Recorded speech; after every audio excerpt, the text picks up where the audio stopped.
कृष्ण पक्ष की अष्टमी तिथि को मासिक कृष्ण जन्माष्टमी और कालाष्टमी का व्रत रखा जाता है। तो आज के इस वीडियो में आप श्री कृष्ण भगवान की कथा भी सुनेंगे। और आज ब्रह्म मुहूर्त सुबह 4:08 से 4:56 तक रहेगा। सूर्योदय होगा सुबह 5:44 पर।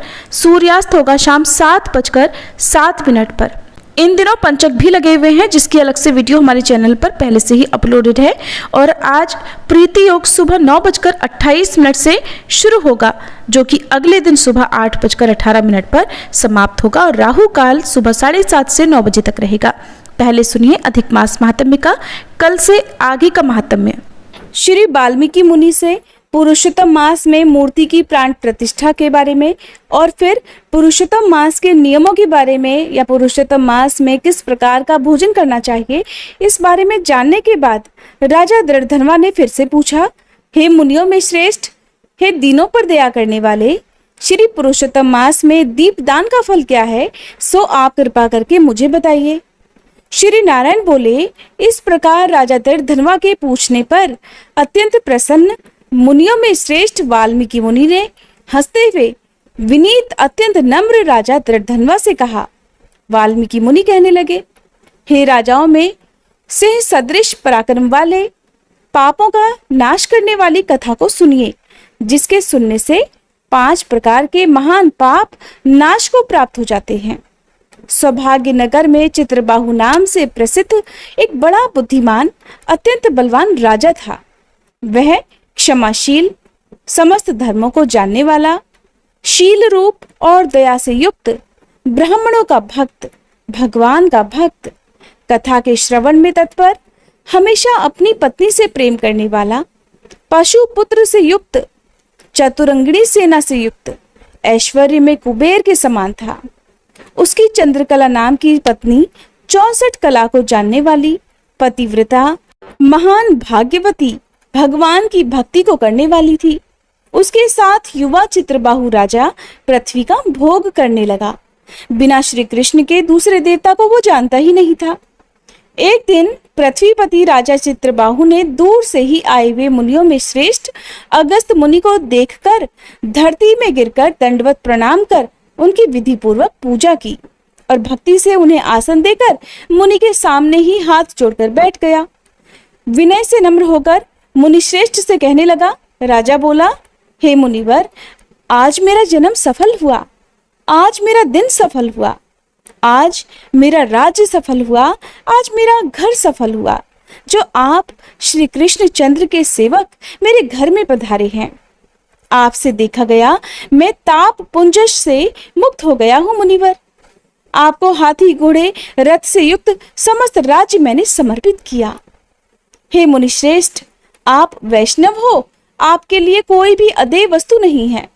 वैष्णव को तो थोड़ा भी दिया हुआ मेरु पर्वत के समान हो जाया करता है। जो कौड़ी के बराबर शाक या फिर उत्तम अन्न जिस दिन वैष्णव ब्राह्मण को नहीं देता है, वह दिन उसका विफल होता है, ऐसा वेदों को जानने वालों ने कहा है। जो कोई द्विजाति विष्णु भक्त हो, वे सब पूज्य हैं। उनका वाणी मन कर्म से सत्कार करना चाहिए, ऐसा मुझसे गर्ग, गौतम, सुमंतु आदि ऋषियों ने कहा है। जब तक सूर्योदय नहीं होता है मुनिवर, तभी तक तारागण की प्रभा रहती है। जब तक वैष्णव ब्राह्मण नहीं आता है, तभी तक दूसरे ब्राह्मण कहे गए हैं। अगस्त मुनि बोले, हे चित्रबाहो, हे महाभाग, हे राजन, तुम इस समय धन्य हो। ये सब प्रजा धन्य है जो तुम वैष्णवों की रक्षा करते हो। जो राज्य वैष्णव का नहीं, उसके राज्य में वास नहीं करना। सुनसान जंगल में रहना अच्छा है, लेकिन अवैष्णव के राज्य में रहना बिल्कुल भी शोभा नहीं देता। जिस प्रकार नेत्रहीन शरीर, पतिहीन पत्नी, बिना पढ़ा हुआ ब्राह्मण निंदनीय है, वैसे ही वैष्णव रहित देश निंदनीय माना गया है। जैसे दांत के बिना हाथी, पंख के बिना पक्षी, दशमी विद्या द्वादशी अर्थात एकादशी कही गई है, वैसे ही वैष्णव रहित देश है। जैसे कुशा रहित संध्या, तिलहीन तर्पण, वृत्ति के लिए देवता की सेवा है, वैसे ही वैष्णव रहित देश कहा गया है। जैसे केशों को धारण करने वाली विधवा स्त्री, स्नान रहित व्रत, ब्राह्मणी में गमन करने वाला शूद्र है, वैसे ही बिना वैष्णव का राष्ट्र निंदनीय है। जो श्री कृष्ण चंद्र के चरणों का आश्रय करने वाला है, सत्पुरुषों से राजा कहा गया है। उसका राज्य हमेशा वृद्धि को प्राप्त होता है और उसकी प्रजा भी हमेशा सुखी होती है। हे राजन, जो मैंने तुमको देखा इसलिए मेरी दृष्टि सफल हुई। भगवत भक्त आपके साथ बात करने से आज तो मेरी वाणी भी सफल हुई। हे राजन, मेरी आज्ञा से ये राज्य तुमको ही करना चाहिए। मैंने इस राज्य में तुमको प्रतिष्ठित किया, तुम्हारा कल्याण हो। अब मैं जाऊंगा। श्री नारायण बोले। इस प्रकार कहकर जाने की इच्छा करने वाले श्रेष्ठ मुनि अगस्त्य को राजा चित्रबाहु की पतिव्रता पत्नी ने परम भक्ति के साथ प्रणाम किया। अगस्त मुनि कहने लगे, हे शुभे, तू सदा सौभाग्यवती हो और भक्ति से पति की सेवा कर। श्री गोपीजन के वल्लभ श्री कृष्ण चंद्र में तेरी सदा दृढ़ भक्ति हो। इस प्रकार आशीर्वाद देते हुए अगस्त ऋषि से विनय पूर्वक शिर नवाकर और अंजलि बांधकर चित्रबाहु राजा ने फिर कहा, हे मुनिवर, ये विपुल लक्ष्मी कैसे हुई? निष्कंटक राज्य कैसे हुआ? और मेरी ये पत्नी इतनी पतिव्रता कैसे हुई? मैंने कौन सा ऐसा पुण्य किया था? हे मुनिवर, ये सब आप मुझे बताइए। मैं तो आपकी शरण में आया हुआ हूँ। हे मुनीश्वर, अब आप हाथ में स्थित दर्पण के समान सब कुछ जानने वाले हैं, तो मुझे सारा वृतांत बताइए। श्री नारायण बोले। इस प्रकार राजा चित्रबाहु के कहने पर मुनि श्रेष्ठ अगस्त एकाग्र चित्त होकर राज श्रेष्ठ चित्रबाहु से बोले। अगस्त मुनि कहने लगे, हे राजन, मैंने तुम्हारे पूर्व जन्म का चरित्र देख लिया है। इतिहास के सहित अब उस प्राचीन चरित्र को कहता हूं, सुनो। सुंदर चमत्कारपुर में शूद्र जाति में जीव हिंसा में तत्पर मणिग्रीव कामधारी तुम हुए। सो तुम नास्तिक, दुष्चरित्र वाले, दूसरे की पत्नी को हरण करने वाले, कृतघ्न, दुर्विनीत, शिष्टाचार से रहित हो गए। और तुम्हारी ये जो पत्नी है, यही अपने पूर्व जन्म में भी स्त्री थी। ये कर्म, मन और वचन से पति सेवा में परायण थी। पतिव्रता, महाभागा, धर्म में प्रेम करने वाली, मनस्विनी, इसने कभी भी तुम्हारे विषय में दुष्ट भाव नहीं किया। पाप कर्म को करने वाले तुम्हारा जाति और बांधवों ने त्याग कर दिया था और क्रोधित होकर राजा ने सारा उत्तम धन भी तुमसे ले लिया। फिर उस समय बचा हुआ जो कुछ भी अवशेष धन तुम्हारे पास था, उसको तुम्हारी ही जाति वालों ने भी ले लिया। तब उस समय धन के चले जाने से तुमको धन की बहुत इच्छा हुई, किंतु धन के नाश होने पर भी मन मलिन होकर इस पतिव्रता स्त्री ने तुम्हारा त्याग नहीं किया। इस प्रकार सब लोगों से तिरस्कृत होने पर तुम निर्जन वन को चले गए। हे राजन, वन में जाकर अनेक पशुओं को मारकर तुमने अपनी आत्मा की रक्षा की।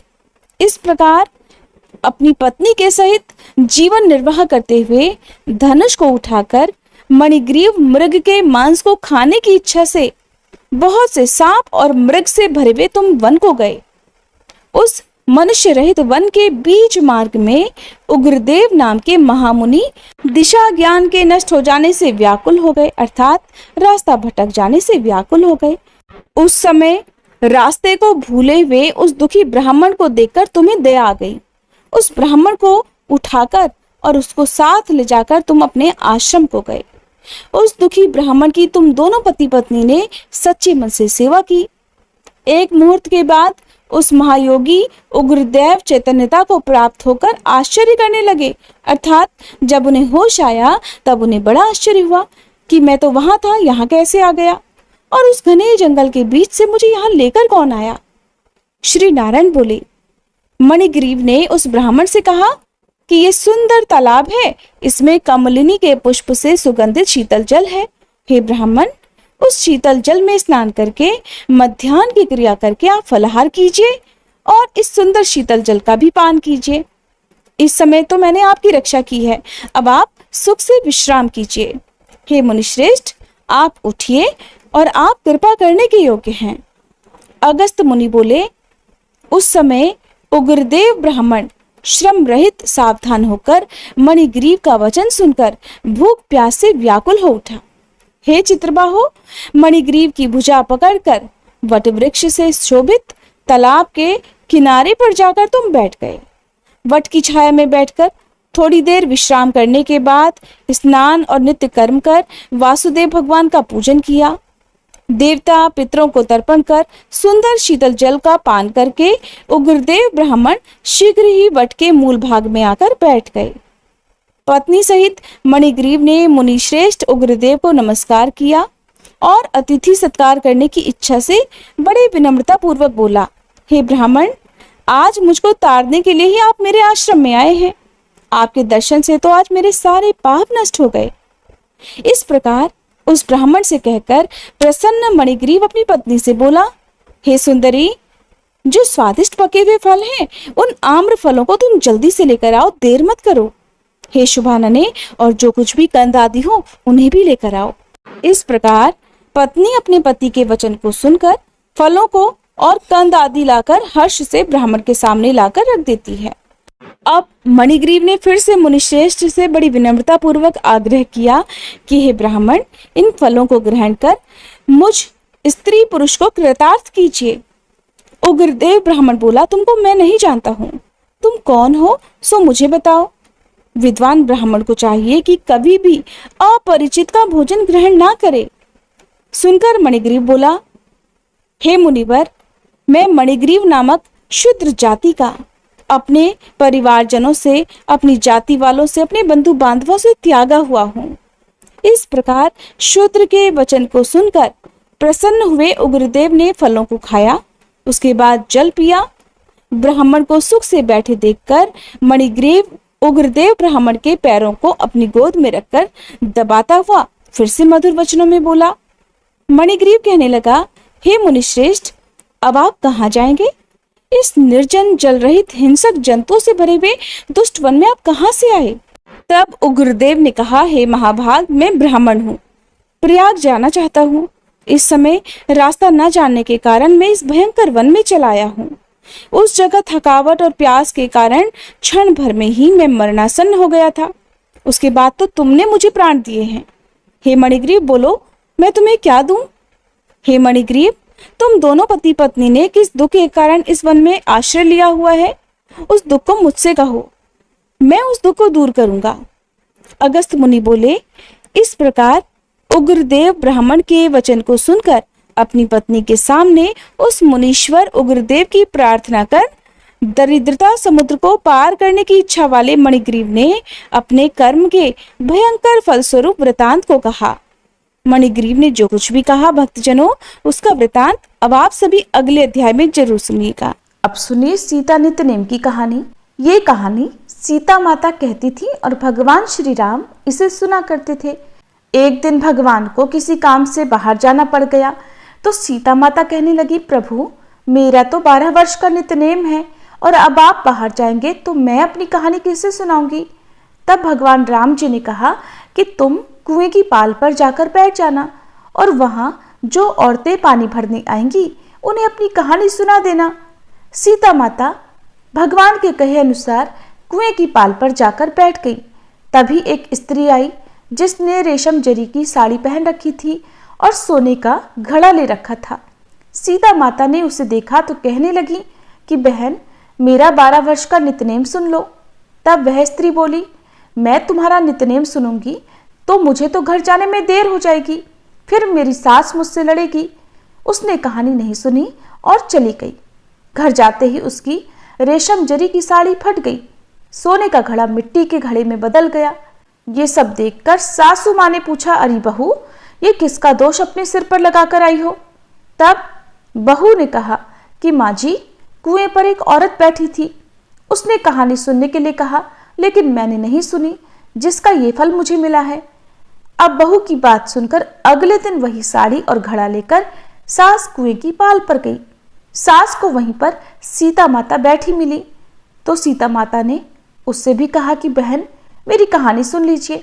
सास बोली कि एक बार छोड़, मैं तो 4 बार कहानी सुन लूंगी।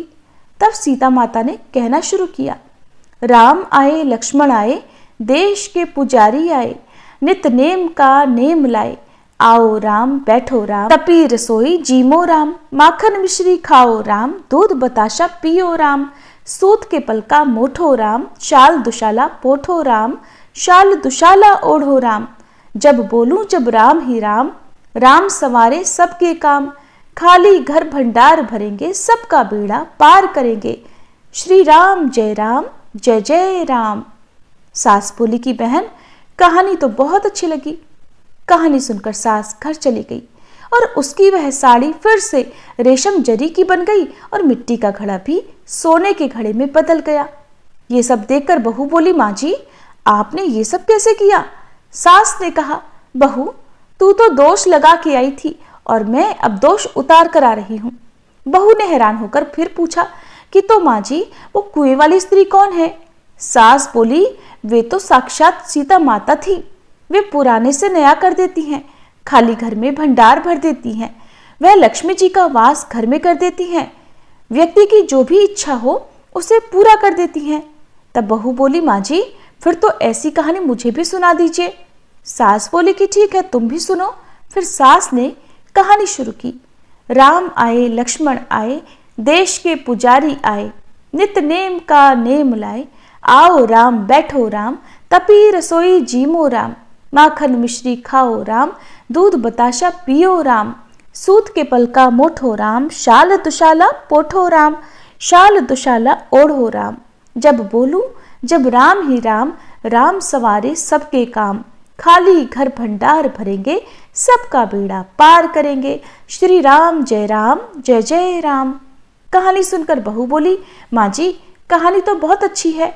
सास ने कहा, ठीक है, अब तो हम इस कहानी को रोज कहा करेंगे।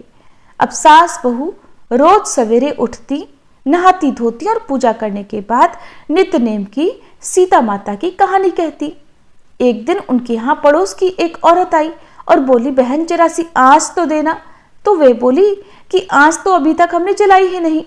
पड़ोसन ने पूछा, तो फिर तुम सुबह 4 बजे से उठकर कर क्या रही हो? उन्होंने बताया कि सुबह उठकर हम तो पहले पूजा करते हैं, फिर सीता माता की नित नेम की कहानी कहते हैं। पड़ोसन ने उनकी बात सुनकर फिर पूछा, सीता माता की कहानी कहने से तुम्हें क्या मिला? तब वे बोली कि इनकी कहानी कहने से घर में भंडार भर जाते हैं, सारे काम सिद्ध हो जाते हैं, मन की इच्छा भी पूरी होती है। पड़ोसन बोली कि बहन फिर तो ऐसी कहानी मुझे भी सुना दो। वह बोली, ठीक है, तो फिर तुम भी ये कहानी सुन लो। राम आए लक्ष्मण आए, देश के पुजारी आए, नित नेम का नेम लाए, आओ राम बैठो राम, तपी रसोई जीमो राम, माखन मिश्री खाओ राम, दूध बताशा पियो राम, सूत के पल का मोठो राम, शाल दुशाला पोठो राम, शाल दुशाला ओढ़ो राम, जब बोलूं जब राम ही राम, राम संवारे सबके काम, खाली घर भंडार भरेंगे, सबका बेड़ा पार करेंगे, श्री राम जय जय राम। सारी कहानी सुनने के बाद पड़ोसन कहने लगी, बहन कहानी तो मुझे बहुत अच्छी लगी। अब वह पड़ोसन भी नितनेम सीता माता की कहानी कहने लगी। कहानी कहने से सीता माता ने पड़ोसन के भी भंडार भर दिए। अब तो पूरे मोहल्ले में नितनेम की कथा चल पड़ी और हर किसी की मनोकामना सीता माता की कृपा से पूरी होने लगी। हे सीता माता, हे जानकी माता, जैसे आपने उनके भंडार भरे वैसे ही हम सबके भी भरना, कहानी कहने वाले के, सुनने वाले के और हुंकार भरने वाले के भी। सभी प्रेम से बोलिए सीता माता की जय। भगवान श्री कृष्ण युगों युगों से हमारी आस्था के केंद्र रहे हैं। वे कभी यशोदा मैया के लाल होते हैं तो कभी ब्रज के नटखट कान्हा, तो कभी बन जाते हैं राधा के माधव। श्री कृष्ण ने अपने इस मानव अवतार के संपूर्ण जीवन में तमाम लीलाएं रची और अपनी हर लीला से अपने भक्तों का मन मोह लिया। प्रिय भक्तजनों, आज आपको उन्हीं भगवान श्री कृष्ण के जन्म की कथा बारे में बताने जा रही हूँ। आप सभी इस कथा का रसपान सच्चे मन से करने के बाद कमेंट बॉक्स में हरे कृष्णा जरूर लिखिएगा। भाद्रपद मास कृष्ण पक्ष अष्टमी तिथि को श्री कृष्ण जन्माष्टमी कहते हैं, क्योंकि ये दिन भगवान श्री कृष्ण का जन्म दिवस माना जाता है। इस तिथि की घनघोर अंधेरी आधी रात को रोहिणी नक्षत्र में मथुरा के कारागार में वसुदेव की पत्नी देवकी जी के गर्भ से भगवान श्री कृष्ण ने जन्म लिया था। पौराणिक कथाओं के अनुसार भगवान विष्णु ने इस संसार को पापियों के अत्याचारों से बचाने के लिए द्वापर युग में श्री कृष्ण के रूप में अवतार धारण किया था। भगवान श्री कृष्ण ने माता देवकी की कोख से अपने अत्याचारी मामा कंस के प्रकोप और अत्याचारों से दुनिया को बचाने के लिए मथुरा में जन्म लिया था, किंतु इनका पालन पोषण माता यशोदा ने गोकुल में किया था। तो आइए अब आपको भगवान श्री कृष्ण के जन्म की पौराणिक कथा सुनाते हैं। द्वापर युग में भोजवंशी राजा उग्रसेन मथुरा में राज्य किया करते थे। उनका एक पुत्र था जिसका नाम था कंस, और अत्याचारी पुत्र कंस ने सिंहासन और राजपाट के मोह में आकर अपने ही पिता को गद्दी से उतार दिया और स्वयं मथुरा का राजा बन बैठा। कंस बहुत अत्याचारी राजा था। अपनी ताकत दिखाने के लिए अपनी प्रजा को प्रताड़ित करना तो मानो उसका शौक ही बन गया था। वह अपनी प्रजा को मारता, उनसे अत्यधिक कर वसूलता। कंस के राजकाल में प्रजा बेहद दुखी थी, लेकिन बेचारी दुखी प्रजा जाती भी तो किसके पास, क्योंकि राजा के आगे भला किसकी चल सकती है।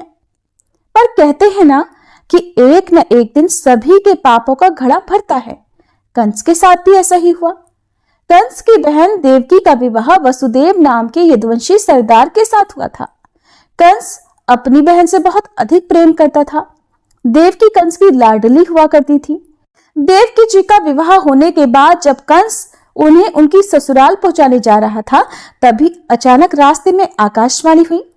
आसमान से आवाज आई कि हे कंस, अपनी जिस बहन देवकी को आज तू बड़े प्रेम से ले जा रहा है, उसी में तेरा काल बसता है। तेरी इसी बहन के गर्भ से उत्पन्न 8वां बालक तेरा वध करेगा। हालांकि कंस अपनी बहन से बहुत अधिक प्रेम तो करता था, लेकिन उसे अपने प्राणों और राजगद्दी का मोह भी था। जब कंस ने आकाशवाणी सुनी तो मृत्यु का भय उसे सताने लगा। प्रिय भक्तजनों, जन्माष्टमी की कथा से हमें यह भी सीख मिल जाती है कि राज्य सत्ता के मोहमाया में सगे संबंधी भी अपने नहीं रह जाते। तो चलिए अब जन्माष्टमी की कथा को आगे सुनते हैं। कंस ने तब सोचा कि अगर मैं देवकी को ही मार दूं तो देवकी की संतान जन्म ही नहीं ले पाएगी, और न ही फिर उसका काल कभी जन्म लेगा और न ही उसकी मृत्यु होगी। ये सोचकर वह तेजी से देवकी की ओर बढ़ा। तभी वसुदेव ने कंस को रोक लिया और कंस से कहा कि देवकी के गर्भ से जो भी संतान होगी, मैं उसे स्वयं तुम्हें लाकर सौंप दूंगा, तुम देवकी को मत मारो। कंस को ये बात ठीक लगी। उसने सोचा कि उसके प्राणों को खतरा देवकी के 8वें पुत्र से है, ना कि देवकी से, इसलिए उसे मारने का कोई लाभ नहीं होगा, और फिर वह पैदा होते ही देवकी के सभी पुत्रों को मार देगा, फिर तो काल भी उसका कुछ नहीं बिगाड़ पाएगा। ये सोचकर कंस ने वसुदेव की बात मान ली और मथुरा वापस चला आया, लेकिन उसने देवकी और वसुदेव को कारागृह में डलवा दिया। वसुदेव देवकी की एक एक करके 7 संतानें हुई और 7 को जन्म लेते ही कंस ने मार डाला। अब 8वां बालक होने वाला था। मृत्यु का डर कंस के मन में गहराने लगा। वो ये नहीं चाहता था कि देवकी और वसुदेव का ये पुत्र किसी भी हाल में जीवित बचे, इसलिए उसने पहले से ही कारागार में देवकी और वसुदेव पर कड़े पहरे बिठा दिए। उसी समय दूर नंदगांव में नंद जी की पत्नी यशोदा जी को भी बच्चा होने वाला था। जिस समय वसुदेव और देवकी को पुत्र पैदा हुआ, उसी समय संयोग से यशोदा जी के गर्भ से एक कन्या का जन्म हुआ, जो और कुछ नहीं बल्कि ईश्वर की रची हुई माया थी। कंस ने जिस कोठरी में देवकी और वसुदेव को कैद किया हुआ था, उसमें अचानक दिव्य प्रकाश उत्पन्न हुआ और उनके सामने शंख, चक्र, गदा, पद्म धारण किए चतुर्भुज भगवान प्रकट हो गए। तब देवकी और वसुदेव भगवान के चरणों में गिर पड़े। भगवान ने उनसे कहा कि अब मैं पुनः नवजात शिशु का रूप धारण कर लेता हूँ। वसुदेव, तुम मुझे इसी समय अपने मित्र नंद जी के घर गोकुल में भेजाओ और उनके यहाँ जो कन्या जन्मी है उसे लाकर कंस को सौंप दो। इस समय वातावरण अनुकूल नहीं है, फिर भी तुम चिंता मत करो। जागते हुए पहरेदार सो जाएंगे, कारागृह के फाटक अपने आप खुल जाएंगे और उफनती हुई अथाह यमुना तुमको पार जाने का मार्ग दे देगी। फिर वैसा ही हुआ। काल कोठरी के द्वार अपने आप खुलते गए और सभी पहरेदार सो गए। भगवान के कहे अनुसार वसुदेव उसी समय नवजात शिशु रूप श्री कृष्ण को सूप में रखकर कारागृह से निकल पड़े और अथाह यमुना को पार कर नंद बाबा के घर पहुंच गए। वहां उन्होंने नवजात शिशु को यशोदा जी के साथ सुला दिया और नवजात कन्या को लेकर मथुरा वापस आ गए। उनके वापस आते ही कारागृह के फाटक पहले की तरह बंद हो गए। अब कंस को सूचना मिली कि वसुदेव देवकी को बच्चा पैदा हुआ है। उसने बंदी गृह में जाकर देवकी के हाथ से नवजात कन्या को छीनकर पृथ्वी पर पटक देना चाहा, परंतु वह कन्या आकाश में उड़ गई और वहीं से कहने लगी, अरे मूर्ख, मुझे मारने से क्या होगा? तुझे मारने वाला तो कब का गोकुल में जन्म ले चुका है, वो जल्दी ही तेरे पापों का दंड तुझे देगा। और फिर इसके बाद भगवान श्री कृष्ण का पालन पोषण नंद बाबा और मैया यशोदा ने किया, जहां उन्होंने तमाम लीलाएं दिखाई, अपने भक्तों का, गोप गोपियों का मन मोहा और कंस के भेजे हुए असुरों का, राक्षसों का वध किया। उसके बाद भगवान श्री कृष्ण का जन्म जिस उद्देश्य से हुआ था, अर्थात उन्होंने कंस को मारकर समस्त संसार को उसके अत्याचारों से मुक्ति दिलाई। तो प्रिय भक्तजनों, ये थी श्री कृष्ण जन्माष्टमी की व्रत कथा। अब सुनिए कालाष्टमी की कथा। शिव पुराण के अनुसार कृष्ण पक्ष की अष्टमी तिथि को काल भैरव का जन्म हुआ था। मान्यता है कि काल भैरव का व्रत रखने से भक्तों की सभी मनोकामनाएं पूर्ण हो जाती हैं और साथ ही हर प्रकार के तंत्र मंत्र का भय भी समाप्त हो जाता है। ज्योतिष के अनुसार काल भैरव की पूजा करने से सभी नवग्रहों के दोष दूर होते हैं और उनका अशुभ प्रभाव भी समाप्त होता है। अपने आप को सर्वश्रेष्ठ बताने के लिए अक्सर दूसरे को कमतर आंका जाने लगता है। अपनी श्रेष्ठता सिद्ध करने का ये विवाद आज से नहीं बल्कि युगों युगों से चला रहा है। मनुष्य तो क्या, देवता तक इससे नहीं बच सके। बहुत समय पहले की बात है, भगवान श्री ब्रह्मा, विष्णु और महेश यानी त्रिदेवों के बीच इसी बात को लेकर विवाद हो गया कि उनमें से कौन सर्वश्रेष्ठ है।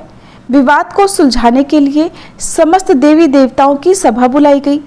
सभा ने काफी मंथन करने के बाद जो निष्कर्ष निकाला, उससे भगवान शिव और भगवान विष्णु तो सहमत हो गए, लेकिन श्री ब्रह्मा जी संतुष्ट नहीं हुए। यहाँ तक कि भगवान शिव को अपमानित करने का भी प्रयास किया, जिससे भगवान शिव अत्यंत क्रोधित हो गए। भगवान शंकर के इस भयंकर रूप से ही काल भैरव की उत्पत्ति हुई। सभा में उपस्थित समस्त देवी देवता भगवान शिव के इस रूप को देखकर थर्राने लगे। काल भैरव, जो कि काले कुत्ते पर सवार होकर हाथों में दंड लिए अवतरित हुए थे, उन्होंने ब्रह्मा जी पर प्रहार करके उनके एक शीश को अलग कर दिया। अब ब्रह्मा जी के पास केवल 4 शीश ही बचे। उन्होंने क्षमा मांगकर काल भैरव के कोप से स्वयं को बचाया। ब्रह्मा जी के क्षमा मांगने पर भगवान शिव पुनः अपने